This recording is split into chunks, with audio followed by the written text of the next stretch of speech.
मौजूदा हुकूमत की आइन के आर्टिकल 62F1 में तरमीम की तैयारी जारी। आर्टिकल से सादिक और अमीन का लफ्ज़ ख़त्म करने का बिल सेनेट में पेश कर दिया गया।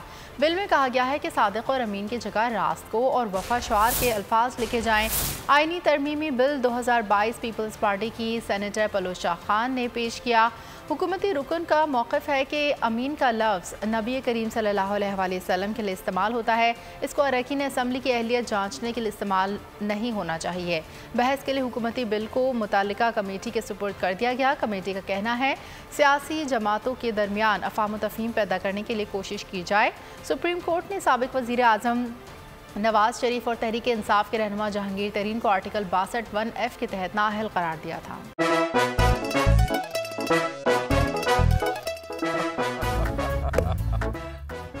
आज इनको फंसा दे।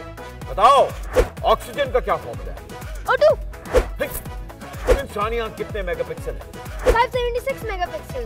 अच्छा, वो कौन सा जानदार है जिसकी 5 आंखें हैं? मक्खी। किसी भी एंगल से ये नहीं कच्चे, क्योंकि छठी के बच्चे आपसे अच्छे। छठी के बच्चे आपसे अच्छे। हफ्ता शाम 5 बजे सिर्फ बोल एंटरटेनमेंट पर। इंटरनेशनल मीडिया पर बोल छा गया। बोल बना हक और सच की आवाज। पाकिस्तान में बोल न्यूज को बंद क्यों किया जा रहा है? इंटरनेशनल मीडिया और अमेरिकी काउंसिल ऑफ फॉरेन रिलेशन समेत हर प्लेटफॉर्म पर बोल न्यूज के चर्चे। बोल न्यूज की हक और सच की आवाज बंद करने पर सवालात उठाए जाने लगे। सबसे ज्यादा व्यूज, सबसे ज्यादा रील्स और सबसे ज्यादा रेटिंग के साथ बोल अब भी नंबर 1 पोजीशन पर बरकरार।